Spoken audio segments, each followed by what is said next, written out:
Ibrahim dikunjungi oleh puteranya. Ketika berangkat dari Balhi, Ibrahim bin Adham meninggalkan seorang putera yang masih menyusui. Suatu hari, setelah si putera telah dewasa, ia menanyakan perihal ayahnya kepada ibunya. "Ayahmu telah hilang," si ibu menjelaskan. Setelah mendapat penjelasan ini, si putera membuat sebuah maklumat bahwa barang siapa yang bermaksud menunaikan ibadah haji, diminta supaya berkumpul. 4.000 orang datang memenuhi panggilan ini. Kemudian ia lalu memberikan unta dan biaya makan kepada mereka selama dalam perjalanan, ia sendiri memimpin rombongan itu menuju kota Mekah. Dalam hati ia berharap semoga Allah mempertemukan dia dengan ayahnya. Sesampainya di Mekah, di dekat pintu Masjidil Haram, mereka bertemu dengan serombongan sufi yang mengenakan jubah kain perca. "Apakah kalian mengenal Ibrahim bin Adham?" si pemuda bertanya kepada mereka. "Ibrahim bin Adham adalah sahabat kami, ia sedang mencari makanan untuk menjamu kami." Pemuda itu meminta agar mereka sudi mengantarkannya ke tempat Ibrahim saat itu. Mereka membawanya ke bagian kota Mekkah yang dihuni oleh orang-orang miskin. Di sana dilihatnya betapa ayahnya bertelanjang kaki dan tanpa penutup kepala sedang memikul kayu bakar. Air matanya berlinang tapi ia masih dapat mengendalikan diri, ia lalu membuntuti ayahnya sampai ke pasar. Sesampainya di pasar si ayah mulai berteriak-teriak, "Siapakah yang suka membeli barang yang halal dengan barang yang halal?" Seorang tukang roti menyahuti dan menerima kayu api tersebut dan memberikan roti kepada Ibrahim. Roti itu dibawanya pulang lalu disuguhkannya kepada sahabat-sahabatnya.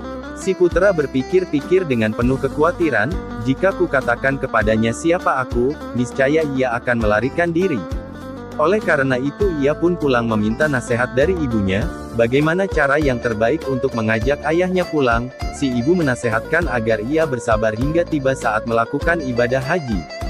Setelah tiba saat menunaikan ibadah haji, sang anak pun pergi ke Mekah.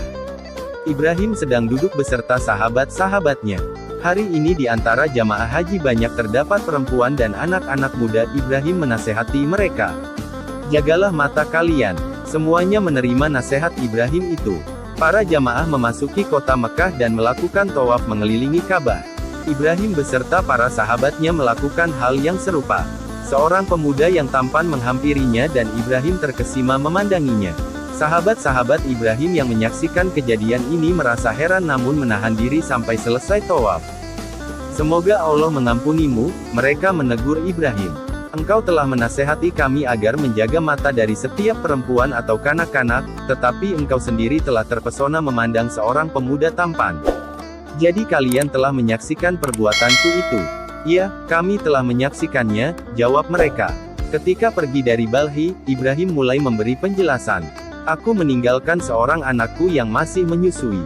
Aku yakin pemuda tadi adalah anakku sendiri." Keesokan harinya tanpa sepengetahuan Ibrahim, salah seorang sahabatnya pergi mengunjungi perkemahan jamaah dari Balhi. Di antara semua kemah-kemah itu ada sebuah yang terbuat dari kain brokat. Di dalamnya berdiri sebuah mahligai dan di atas mahligai itu si pemuda sedang duduk membaca Al-Quran sambil menangis. Sahabat Ibrahim tersebut meminta izin untuk masuk. "Dari manakah engkau datang?" tanyanya kepada si pemuda. "Dari Balhi," jawab si pemuda. "Putera siapakah engkau?" Si pemuda menutup wajahnya lalu menangis. "Sampai kemarin aku belum pernah menatap wajah ayahku," katanya sambil memindahkan Al-Quran yang sedang dibacanya tadi. "Walaupun demikian, aku belum merasa pasti apakah ia ayahku atau bukan. Aku khawatir jika kukatakan kepadanya siapa aku sebenarnya, ia akan menghindarkan diri kembali dari kami. Ayahku adalah Ibrahim bin Adham, raja dari Balhi." Sahabat Ibrahim lalu membawa si pemuda bertemu dengan ayahnya. Ibunya pun turut menyertai mereka. Ketika mereka sampai ke tempat Ibrahim, Ibrahim sedang duduk bersama sahabat-sahabatnya di depan pojok Yamani. Dari kejauhan Ibrahim telah melihat sahabatnya datang beserta si pemuda dan ibunya. Begitu melihat Ibrahim, wanita itu menjerit dan tidak dapat mengendalikan dirinya, "Inilah ayahmu." Semuanya gempar. Semua orang yang berada di tempat itu serta sahabat-sahabat Ibrahim menitikkan air mata. Begitu si pemuda dapat menguasai diri, ia segera mengucapkan salam kepada ayahnya. Ibrahim menjawab salam anaknya kemudian merangkulnya. "Agama apakah yang engkau anut?" tanya Ibrahim kepada anaknya. Agama Islam. Alhamdulillah, ucap Ibrahim, dapatkah engkau membaca Al-Quran? Ya, jawab anaknya. Alhamdulillah. Apakah engkau sudah mendalami agama ini? Sudah. Setelah itu Ibrahim hendak pergi tetapi anaknya tidak mau melepaskannya. Ibunya meraung keras-keras. Ibrahim menengadahkan kepalanya dan berseru, "Ya Allah, selamatkanlah diriku ini." Seketika itu juga anaknya yang sedang berada dalam rangkulannya menemui ajal. "Apakah yang terjadi Ibrahim?" sahabat-sahabatnya bertanya. "Ketika aku merangkulnya," Ibrahim menerangkan, "timbullah rasa cintaku kepada anakku, dan sebuah suara berseru kepadaku. Engkau mengatakan bahwa engkau mencintai aku, tetapi nyatanya engkau mencintai orang lain di samping aku. Engkau telah menasehati sahabat-sahabatmu agar mereka tidak memandang wanita dan pemuda, tetapi hatimu sendiri lebih tertarik kepada wanita dan pemuda itu." Mendengar kata-kata itu aku pun berdoa, "Ya Allah yang Maha Besar, selamatkanlah diriku ini. Anak ini akan merenggut seluruh perhatianku sehingga aku tidak dapat mencintaimu lagi. Cabutlah nyawa anakku atau cabutlah nyawaku sendiri."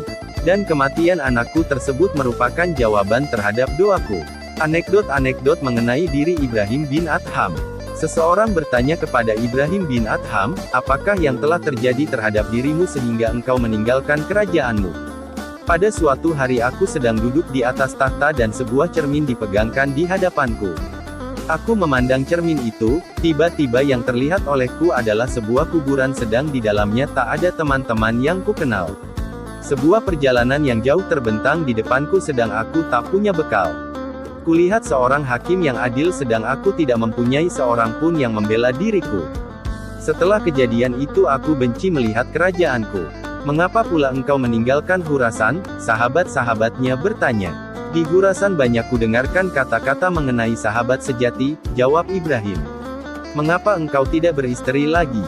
Maukah seorang wanita mengambil seorang suami yang akan membuatnya lapar dan tak berpakaian?" Ibrahim balik bertanya. "Tidak," jawab mereka. "Itulah sebabnya aku tidak mau menikah lagi," Ibrahim menjelaskan. "Setiap wanita yang kunikahi akan lapar dan bertelanjang seumur hidupnya. Bahkan seandainya sanggup, aku ingin menceraikan diriku sendiri. Bagaimanakah aku dapat membawa seseorang yang lain di atas pelana kudaku?" Kemudian ia berpaling kepada seorang pengemis yang turut mendengarkan kata-katanya itu dan bertanya kepada pengemis itu, "Apakah engkau mempunyai seorang istri?" "Tidak," jawab si pengemis. "Apakah engkau mempunyai seorang anak?" "Tidak." "Baik sekali. Baik sekali," seru Ibrahim.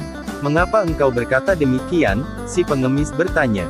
"Seorang pengemis yang menikah adalah seperti seorang yang menumpang sebuah perahu. Apabila anak-anaknya lahir, tenggelamlah ia." Suatu hari Ibrahim menyaksikan seorang pengemis sedang meratapi nasibnya. "Aku menduga bahwa engkau membeli pekerjaan ini dengan gratis," kata Ibrahim kepadanya. "Apakah pekerjaan mengemis diperjualbelikan?" si pengemis bertanya heran. "Sudah tentu," jawab Ibrahim. "Aku sendiri telah membelinya dengan kerajaan Balhi. Dan aku merasa sangat beruntung." Anekdot mengenai Ibrahim selanjutnya. Seseorang datang hendak memberi uang 1000 dinar kepada Ibrahim. "Terimalah uang ini," katanya kepada Ibrahim. "Aku tak mau menerima sesuatu pun dari para pengemis," jawab Ibrahim. "Tetapi aku adalah seorang yang kaya," balas orang itu. "Apakah engkau masih menginginkan kekayaan yang lebih besar dari yang telah engkau miliki sekarang ini?" tanya Ibrahim. "Ya," jawabnya. "Bawalah kembali uang ini. Engkau adalah ketua para pengemis. Engkau bahkan bukan seorang pengemis lagi tetapi seorang yang sangat papa dan terlunta-lunta." Selanjutnya kepada Ibrahim dikabarkan mengenai seorang pertapa remaja yang telah memperoleh pengalaman-pengalaman menakjubkan dan telah melakukan disiplin diri yang sangat keras. "Antarkanlah aku kepadanya karena aku ingin sekali bertemu dengannya," kata Ibrahim. Mereka mengantarkan Ibrahim ke tempat si pemuda bertapa. "Jadilah tamuku selama 3 hari," si pemuda mengundang Ibrahim. Ibrahim menerima undangannya dan selama itu pula Ibrahim memperhatikan tingkah lakunya. Ternyata yang disaksikan Ibrahim lebih menakjubkan daripada yang telah didengarnya dari sahabat-sahabatnya. Sepanjang malam si pemuda tidak pernah tertidur atau terlena. Menyaksikan semua ini Ibrahim merasa iri. "Aku sedemikian lemah, tidak seperti pemuda ini yang tak pernah tidur dan beristirahat sepanjang malam. Aku akan mengamati dirinya lebih seksama," Ibrahim berkata dalam hati. Akan kuselidiki apakah syaitan telah merasuk ke dalam tubuhnya atau apakah semua ini wajar sebagaimana yang semestinya. Aku harus meneliti sedalam-dalamnya. Yang menjadi inti persoalan adalah apa yang dimakan oleh seseorang. Maka diselidikinya lah makanan si pemuda. Ternyata si pemuda memperoleh makanan dari sumber yang tidak halal. Maha besar Allah, ternyata semua ini adalah perbuatan syaitan, Ibrahim berkata dalam hati. Aku telah menjadi tamumu selama 3 hari, kata Ibrahim. Kini engkaulah yang menjadi tamuku selama 40 hari. Si pemuda setuju. Ibrahim membawa si pemuda ke rumahnya dan menjamunya dengan makanan yang telah diperolehnya dengan memeras keringatnya sendiri. Seketika itu juga kegembiraan si pemuda hilang. Semua semangat dan kegesitannya buyar, ia tidak dapat lagi hidup tanpa beristirahat dan tidur, ia lalu menangis. Apakah yang telah engkau perbuat terhadapku? Tanya si pemuda kepada Ibrahim. Makananmu engkau peroleh dari sumber yang tak halal. Setiap saat syaitan merasuk ke dalam tubuhmu. Tetapi begitu engkau menelan makanan yang halal, maka ketahuanlah bahwa semua hal-hal menakjubkan yang dapat engkau lakukan selama ini adalah pekerjaan syaitan. Anekdot mengenai Ibrahim selanjutnya. Sahal bin Ibrahim berkisah, ketika melakukan perjalanan dengan Ibrahim bin Adham aku jatuh sakit. Ibrahim menjual segala sesuatu yang dimilikinya dan mempergunakan uang yang diperolehnya itu untuk merawat diriku. Kemudian aku memohonkan sesuatu dari Ibrahim dan ia menjual keledainya dan hasil penjualan itu diperuntukkannya padaku. Setelah sembuh aku bertanya kepada Ibrahim, "Di manakah keledaimu?" "Telah kujual," jawab Ibrahim. "Apakah tungganganku?" tanyaku. "Saudaraku," jawab Ibrahim, "naiklah ke atas punggungku ini." Kemudian ia mengangkat tubuhku ke atas punggungnya dan menggendongku sampai ke persinggahan yang ketiga dari tempat itu. Anekdot mengenai Ibrahim selanjutnya. Setiap hari Ibrahim pergi keluar rumah untuk menjual tenaganya, bekerja hingga malam, dan seluruh pendapatannya digunakan untuk kepentingan sahabat-sahabatnya. Suatu hari, ia baru membeli makanan setelah selesai sholat Isya dan kembali kepada sahabat-sahabatnya ketika hari telah larut malam. Sahabat-sahabatnya berkata sesama mereka, "Ibrahim terlambat datang, marilah kita makan roti kemudian tidur." Hal ini akan menjadi peringatan kepada Ibrahim, agar lain kali agar ia pulang lebih cepat dan tidak membiarkan kita lama menunggu-nunggu. Niat itu mereka laksanakan. Sewaktu Ibrahim pulang, dilihatnya sahabat-sahabatnya sudah tertidur. Mengira bahwa mereka belum makan dan tidur dengan perut kosong, Ibrahim lalu menyalakan api. Ia membawa sedikit gandum, maka dibuatnyalah penganan untuk santapan sahabat-sahabatnya itu apabila mereka terbangun nanti, dengan demikian mereka dapat berpuasa esok hari. Sahabat-sahabatnya terbangun, melihat Ibrahim sedang meniup api, janggutnya menyentuh lantai dan air matanya meleleh karena asap yang mengepul-ngepul di sekelilingnya. "Apakah yang sedang engkau lakukan?" tanya mereka. "Kulihat kalian sedang tertidur," jawab Ibrahim. "Kukira kalian belum memperoleh makanan dan tertidur dalam keadaan lapar, karena itu kubuatkan penganan untuk makanan kalian setelah bangun." Betapa ia memikirkan diri kita dan betapa kita berpikir yang bukan-bukan mengenai dirinya, mereka saling berkata. Anekdot mengenai Ibrahim selanjutnya. Sejak engkau menempuh kehidupan yang seperti ini, apakah engkau pernah mengalami kebahagiaan? Seseorang bertanya kepada Ibrahim. "Sudah beberapa kali," jawab Ibrahim. "Pada suatu ketika aku sedang berada di atas sebuah kapal dan nahoda tak mengenal diriku. Aku mengenakan pakaian yang lusuh dan rambutku belum dicukur. Aku sedang berada dalam suatu ekstase spiritual namun tak seorang pun di atas kapal itu yang mengetahuinya. Mereka menertawai dan memperolok-olokkanku.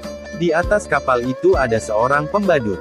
Setiap kali ia menghampiriku ia menjambak rambutku dan menamparkan tengkukku.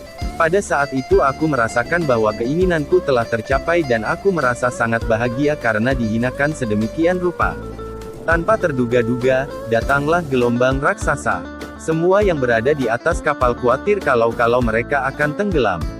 Salah seorang di antara penumpang harus dilemparkan keluar agar muatan jadi ringan," teriak nahoda.